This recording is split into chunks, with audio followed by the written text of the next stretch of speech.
Okay, so question 6 says, which metal reacts when added to water? So we've got to use the reactivity series here. And it's helping us out by saying that these are the most reactive and these are the least. So the most reactive one is definitely going to react. So that's going to be calcium, which is listed. Excellent. A student investigates reactivity for metals. Okay, and it says use the information to complete what we would see happening. So what we need to remember here is that they've given us a description for zinc. Magnesium, if we check where it is, magnesium is more reactive than zinc, and therefore I'd expect to see evidence of a more reactive reaction. So zinc says it makes steady bubbles, so we could say here that bubbles are produced quickly, and it says the test tube feels slightly warm. We could say here that the test tube would feel warm because warm is hotter than slightly warm. Then we've got to do iron. So again, if you come back up to here, we can see that iron is below zinc but more reactive than copper. Copper didn't react. Iron will react, but it's got to be less reactive than zinc.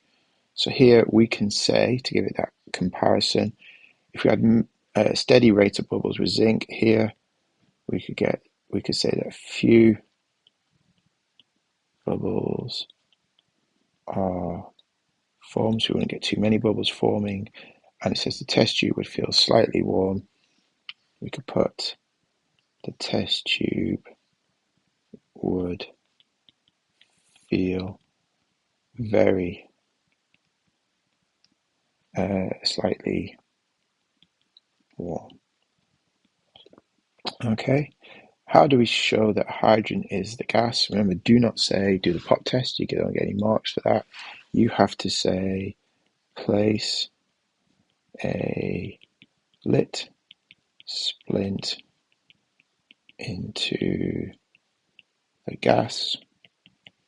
It will burn with a squeaky pop. Okay, and there's one mark for each of those. Now we've got to complete a balanced equation. So this is, it tells us what makes hydrogen. Remember, hydrogen is H2 diatomic.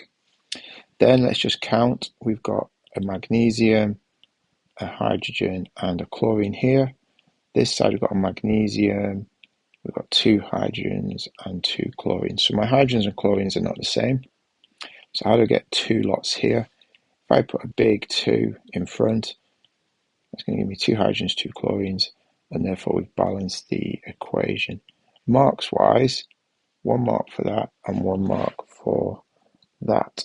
Okay, and then the last question is a 6 marker. Let me just, I've written the answer out to help talk you through it because it's easier to talk than it is to write at the same time. But let's just show you here how to approach this. It says the method used to obtain metals is linked to its position. And then we've got aluminium, gold, iron, and silver are some commonly used metals. Use the reactivity to explain the method chosen to obtain them. So what I'm going to do here is I'm going to do one section on aluminium, one section on iron, and then I'm going to do silver and gold together for reasons that I will explain now. And all I'm going to do here is state and explain the method chosen. Okay, so state and explain the method chosen. So before I get into this, this is the science of it. Carbon would sit in between aluminium and zinc in the reactivity series. So that means all these elements above carbon cannot react with carbon to do reduction. We would have to use electrolysis. These ones here that are just below carbon, we can heat with carbon because carbon is more reactive and it'll do the work of reduction. And the bottom 2 are unreactive and we just find them as the pure material in the ground. So by splitting them into these 3, that's going to help me to structure my response. So let's deal with aluminium first. So I'm going to say to it that aluminium is more reactive than carbon, and this means we have to use electrolysis. So hopefully you remember that aluminium ore is aluminium oxide, and when I do electrolysis, I get aluminium and I get oxygen. So I've separated these two out, and that separation is called reduction because we're removing oxygen. Heating with carbon, why won't it work? Because the aluminium is too reactive, and this process makes it more expensive. Sorry, because electricity to do electrolysis is more expensive than carbon.